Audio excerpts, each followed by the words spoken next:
Alongside George Lang from the Oklahoman, I'm merely Dave Morris. It's Norman Music Festival, 622 venues, 200 bands, Thursday night, Friday night, and all day Saturday. And George, you can hear the music behind us. It's starting to get crazy. Yeah. It actually started up officially at 6 o'clock today, and I just talked to Quentin Baumgartner, who's one of the chairs of the event. Actually, he's a board member. He's a past chair. He said that all included, all of the performers, they've got some spectacle acts, some people doing some acrobatics, they've got some children's stage stuff. They've got 313 different performers playing over the course of 3 days.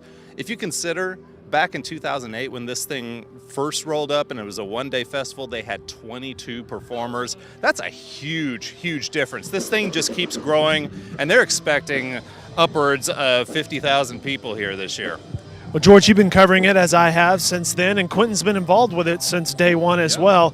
Walk us through Thursday night and Friday night, and then we'll get to the headliners on Saturday. But the first couple nights? Well, the first couple of nights, we're going to have some performers like the Whirlybirds are going to be performing here at Opolis. We've got Preteen, who we're going to be talking to, the Feel Specters, a few other bands that we'll probably be working in during and getting some performances and interviews. And then we're also going to be talking to Spencer Hicks from the big comedy event that's going on at the Sooner Theater.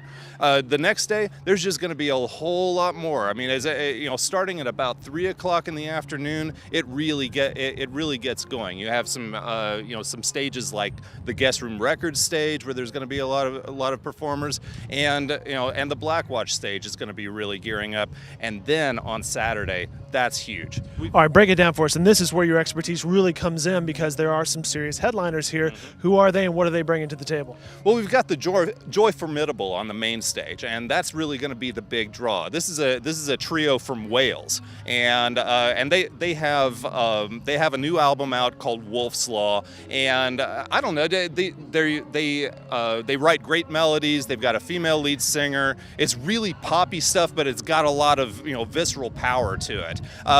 They remind me a lot of Belly, a band that was really popular back in the early '90s when I was in college.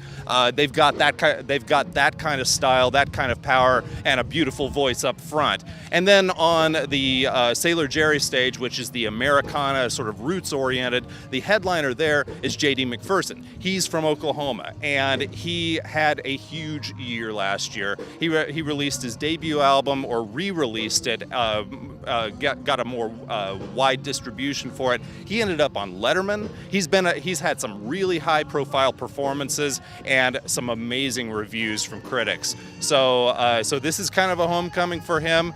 That should be an amazing show too. I like how George just fit in a Belly reference. I have not seriously heard of Belly since college. Seriously, but when I heard Wolf's Law the other day, I was listening to it, kind of getting prepared for this. I thought, man, that sounds like Belly from back in the early '90s. So there you go. Everything's cyclical. And of course, we'll be posting our updates on newsok.com and social media throughout the weekend. George is going to be doing all the interviews. He'll shoot some video of the artists, and it should be a real fun time this year. Absolutely. I'm looking forward to it. Same here.